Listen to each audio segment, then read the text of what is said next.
Hi everyone, welcome back. This is another episode of Mommies Tea Talk. I'm Briham, this is Sarah, and this is Evelyn.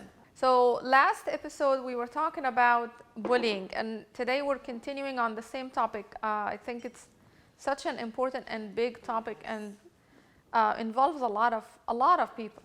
I can't think of a family that doesn't have at least one child who's been a victim of bullying.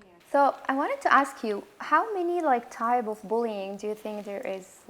Is it only a verbal bullying, or a physical bullying?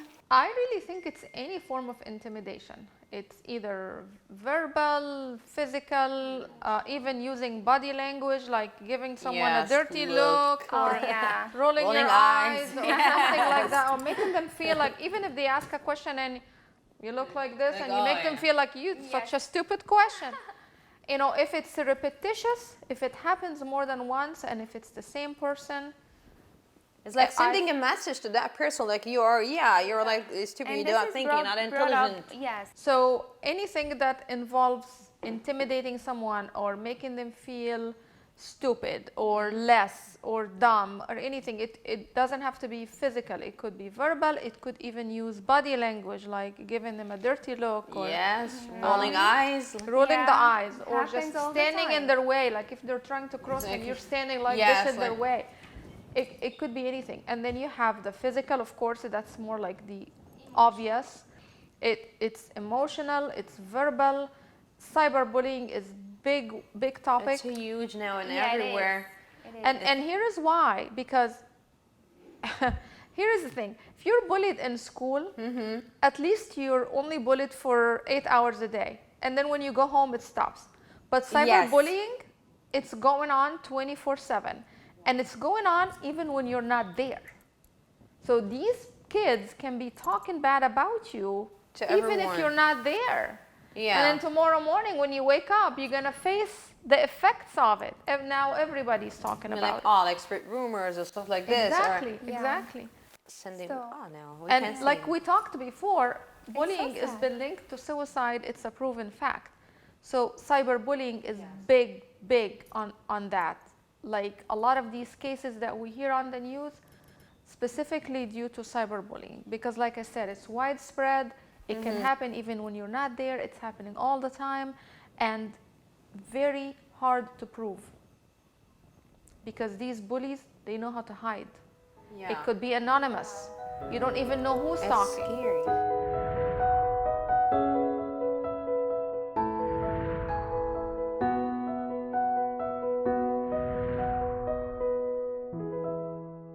So how do you think we should increase the awareness of cyberbullying for our kids, and how to teach them how to deal with it and speak up if someone using any of their pictures or any? Yes, because I feel it's happening. How to protect, how to protect themselves, and I think number one is to open a line of communication. You get them to talk to you and tell you by approaching them, asking them questions, like non-threatening questions, like in a gentle way, just getting them to talk. In a way, like we're a friend. Right, and then listen to what they have to say. You don't have to give a solution right there and then. But sometimes as a mom, when you hear something from your kid, sometimes you feel you cannot control. Yeah, it's like how that could happen, and how not in every situation we can actually have the control of ourselves, or it's hard. It's true. You always want to jump and fix it. I think you always want to help and do something about it. It's hard to just listen and not say anything. But that's what really works, because kids don't like it when we always try to Marina always tells me that, Mama, I don't want you to fix it. I don't want you to do anything. I just want you to listen. Yeah, and sometimes they feel like we are judging them or judging their behaviors or their Or attitude. if I introduce a solution and I told her, oh, this is what you should have done, that automatically translates, so then that means I'm dumb. I didn't know how to fix it. Yes. I didn't know what to do. Yeah. Now you have to fix it for me. So therefore, I'm not good enough. But I'm still thinking, in their age, they need advice. So maybe we just need to know how to advise them in a certain way that it does not go directly to them as like, I'm ordering you, I'm giving you order to, you have to do this or you have to do that. It depends on the age. Okay. Evelyn, this is important, the age, because when you talk to a 6-year-old, it's Yeah, different than a maybe it's different. 13-year-old and different than a 16-year-old. And then about the situation, is this the first time? Is this the first discussion? Are we just getting to talk about the topic, so I need to lay the foundation, or have we talked about this 15 times already? You know, Yeah. it really depends.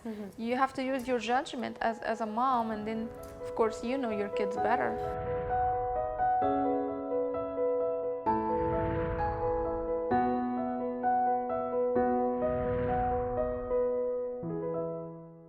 Okay, I have another question. How do you think the surrounding of your kids can actually reflect them? Yes, and how to like teach them how to be selective when they are like picking who's like Friends. Yes, Yeah, they're friends. No? their friends. Yes. And who's they can talk to.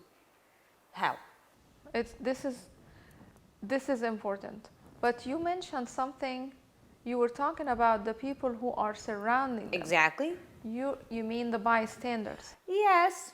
So the kids who actually watch the bullying when it's happening. And if it could be our kids too, who are the action of us, and how to teach them to take an action, to stand by, to help. Did you know that the research is showing? So only 1 time out of 10 when bullying is happening, an adult is aware of it, Okay. including teacher, school staff, principal, parent. Only 1 time out of 10, so that's 10%. The other 9 times, no one knows about it. The kids doesn't talk about it. Yeah. Also, it takes about 2 years for a kid to open up and say something about bullying. Do you think they feel ashamed or something? That's why they don't want to talk about it? Like, you remember Marina last time when she mentioned, it makes me feel that something is wrong with me. Yes. Yes. That's And how she kids has to always work to think. They satisfy the other internalize kid. everything. They take it, me, something is wrong with me. So it takes them a very long time to open up. Now, That's a good to know. I never think of this. Yes, it is. It's eye-opening. The bystanders, the people who may not be involved, like I am not the one bullied, but I'm just watching it happen to my friend or my classmate or whatever. I get affected by it just as bad as the victim. Wow. Yes, How? absolutely. The rate of depression is the same. Suicide is the same just by watching. No way. Why? Because the impact, remember? Okay, yes. The impact. First of all, I'm watching it happening. Who wants to see that? Second, I feel guilty. That's what I was thinking. And I feel helpless. There's nothing I can do. Yeah. I let it happen to my friend and I didn't do anything about it. That means I'm a bad friend. I'm a bad person. There's a lot of guilt feelings. I understand. Yes, it's big. It's huge. Makes sense. Yeah. And then, know this. This was, to me, when I learned this, was very surprising. When a bystander intervenes or tries to stop the bullying when it's happening, it takes about 10 seconds for the situation to stop. Okay, so it's a big effect, actually. Yeah. Yes. So the bystanders actually can do a lot more than they think they can. That's why we have to increase the awareness. Yes. Exactly. Yeah. We I have think to so. tell our kids also that when you see it happening to someone You have else, to say something. you have to do something about it. Yeah. But I think to let our kids do this, we have first to make sure they also have the self-confidence. They know how actually to speak up, Yes. right?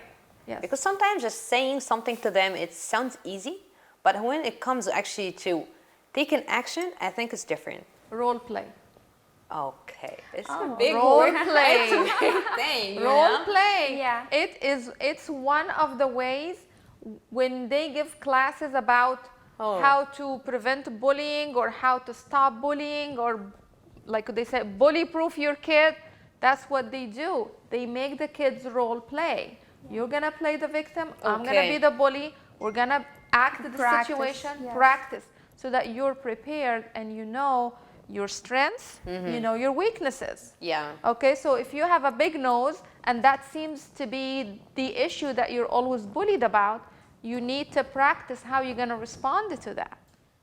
You know what I mean? That's Yes. really nice. That makes it, because when you practice, when you role play, there is a memory component. Okay. Okay.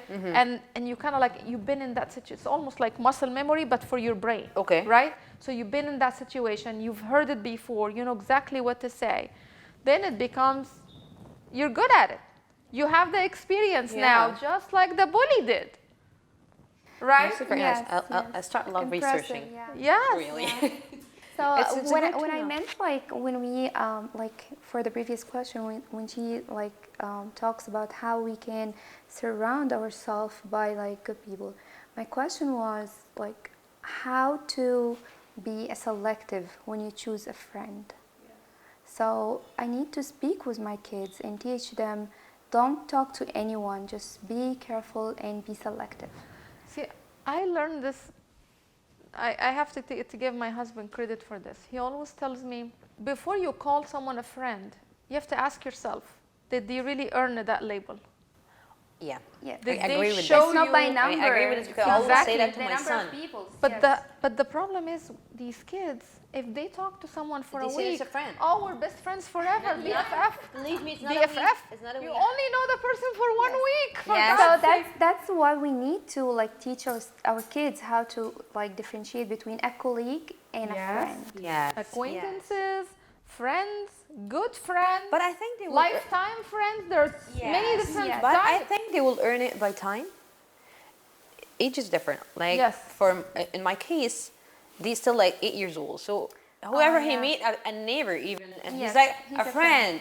Yes, So they I'm meet start on just the playground. They exactly. play for 5 minutes. Oh, this They is are my friend. friends. So how come? And I said, okay, it's not a friend. You can say just see a neighbor if it's in a neighborhood. Yes. So I said, okay, but I played and they're nice. Yes, I understand. But define there's the other relationships. criteria that Yes.